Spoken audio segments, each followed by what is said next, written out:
দীর্ঘ 10 বছর পর ফুটবলের দুই পরাশক্তি ব্রাজিল বনাম ফ্রান্স ফের আবার মুখোমুখি হচ্ছে, যেখানে ক্লাবের দুই বন্ধু এবার হয়ে যাবেন একে অপরের শত্রু।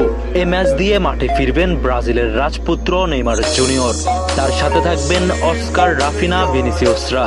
আর ফ্রান্সের হয়ে ডেম্বেলে ডুয়েদের সাথে নিয়ে মাঠে নামবেন বর্তমান ফুটবলের তরুণ তুর্কি কিলিয়ান এমবাপ্পে। বিশ্বকাপের আগেই ফুটবলের এই দুই পরাশক্তি মুখোমুখি হবে। এছাড়াও এই ম্যাচে কারা দলে ফিরছে এবং সম্ভাব্য এই লড়াই নিয়ে বিস্তারিত থাকছে বাকিটা প্রতিবেদনে। কথায় আছে ইতিহাস ফিরে আসে, আর ফের সেই ইতিহাস আবারও ফিরে এসেছে উত্তেজনা আর ভয়ঙ্কর রূপ নিয়ে। সর্বশেষ 10 বছর আগে যখন শেষবার দেখা হয়েছিল ফ্রান্স ও ব্রাজিলের, সময়টা ছিল একেবারেই আলাদা, কিন্তু প্রতিশোধের আগুন এখনো জ্বলছে দুই শিবিরেই। 2015 সালের পর আর দেখা হয়নি দুই দলের।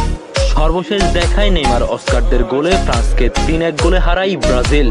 কিন্তু এবার 2025 সালে এসে সবকিছু বদলে যাচ্ছে, কারণ ফ্রান্স তাদের শেষ ম্যাচের হারের প্রতিশোধ নেওয়ার জন্য একেবারেই মরিয়া হয়ে আছে।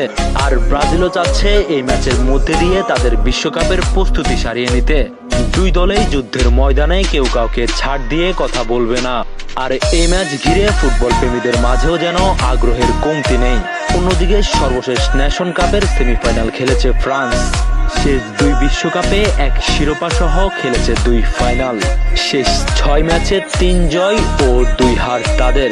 অপরদিকে ব্রাজিলও যে কোনো অংশে পিছিয়ে নেই।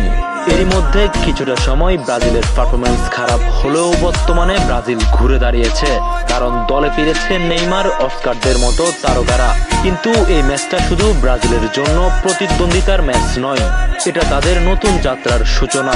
2026 বিশ্বকাপকে সামনে রেখে ব্রাজিল ইতিমধ্যেই খেলেছে বাছাই পর্বের গুরুত্বপূর্ণ ম্যাচগুলো, আর তার পাশাপাশি থাকছে এই বিশেষ প্রীতি ম্যাচ, যে ম্যাচটির মাধ্যমে পরোক্ষ করে দেখা হবে দলের শক্তি এবং দুর্বলতার জায়গাগুলো। আর এই ম্যাচে পরীক্ষামূলকভাবে বাজিয়ে দেখা হবে ব্রাজিলের প্রতিটি খেলোয়াড়কে, এবং এই ম্যাচ থেকেই বেরিয়ে আসবে সেই চূড়ান্ত স্কোয়াড যারা প্রতিনিধিত্ব করবে ব্রাজিলকে 2026 বিশ্বকাপে। আর এই পুরো মিশনের নেতৃত্বে রয়েছে একজন কিংবদন্তি, কার্লো আনচেলত্তি। রিয়াল মাদ্রিদের সাবেক সফল কোচ এবার দায়িত্ব পেয়েছে ব্রাজিল জাতীয় দলের। এই ম্যাচে ফ্রান্সের বিপক্ষে মহাযুদ্ধে হবে আনচেলত্তির বড় পরীক্ষা। তিনি দেখবেন কারা মানসিকভাবে প্রস্তুত, কারা খেলায় ধার এনেছে, আর কে কে হতে পারে ব্রাজিলের চূড়ান্ত একাদশের ভরসার নাম। এটা শুধুই একটা প্রীতি ম্যাচ না, এটা যুদ্ধের প্রস্তুতি, এটা বিশ্বকাপের ট্রেনিং গ্রাউন্ড। এখানে ভুল করার জায়গা নেই, কারণ যারাই এই ম্যাচে পারফরমেন্স দিয়ে নজর কেড়ে নিবে তাদের জন্যই খুলে যাবে বিশ্বকাপের দরজা। তাই প্রস্তুত হয়ে যান। 10 বছর পর আবার ব্রাজিল বনাম ফ্রান্স।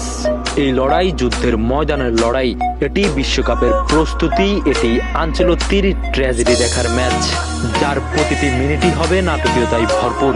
তাই আপনাদের কাছে আমার একটাই কথা, এই ম্যাচ আপনি ভুলও মিস করতে চাইবেন না।